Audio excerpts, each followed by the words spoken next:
Authentic Oriental Chinese meal ba ang hanap mo? Na bukod sa affordable at malaki ang servings ay legit na masarap. Kaya tara, let's give it a shot!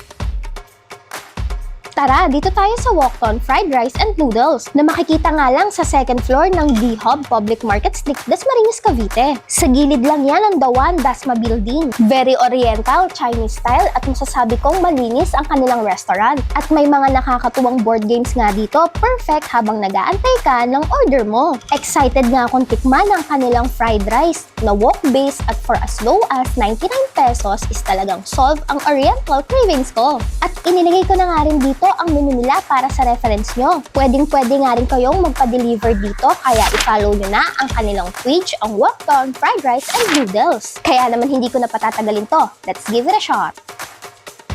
Stir-fried noodles dito sa Wokton. Let's give it a shot.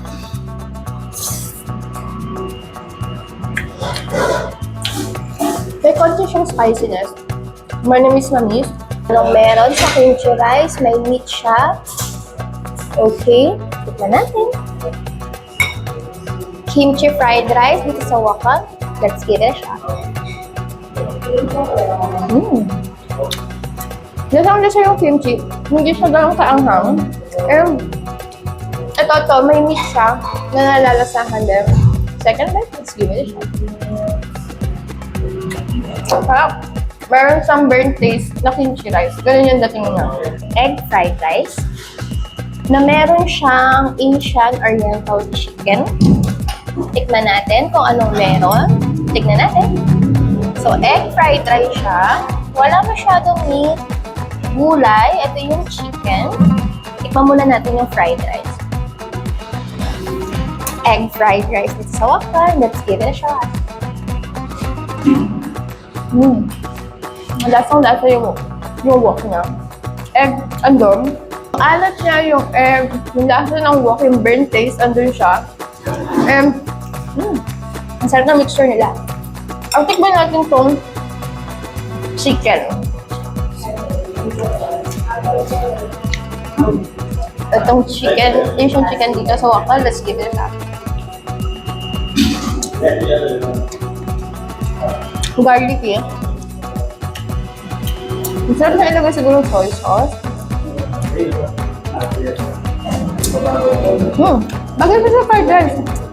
Yung fried rice, nandun yung alat. Tapos nalagyan mo siya ng meat protein dito. Very good. I should watch. Yang chow nila at pork. Yan ang titikman natin. So, tignan naman natin kung anong meron sa yang chow. Okay, may egg din siya. Meron siyang pork, gulay. Okay. Tikman natin. Rice first. Yang chow.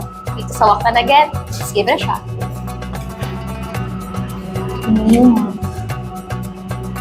Mas wacky yung taste nito. Kasi dito, less egg. Pero kung mas gusto niya ng mas burnt taste, dito kayo sa yang chow. Tikman natin yung pork, ha? So, ito yung pork. Kuha ko yung pork. Ayan. Let's give it a shot.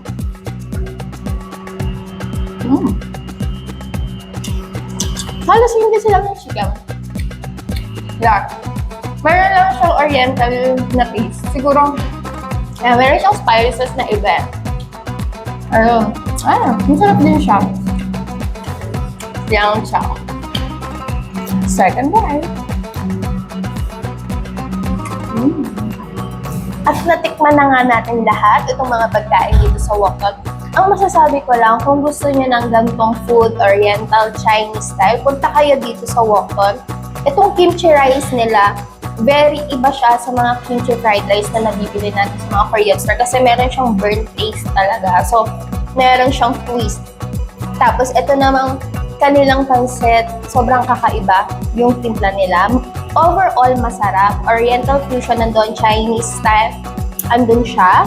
So again, kung gusto niyo ng gantong food, i-visit niyo lang sila dito sa Dasmariñas. Sa gilid lang sila ng building na Dawan. So pwede niyo rin siyang i-google Wokton dito sa Dasmariñas. So yeah, try niyo na rin. And this is your foodie passenger, Princess Madam OBR. Please follow me. And as always, let's give it a shot.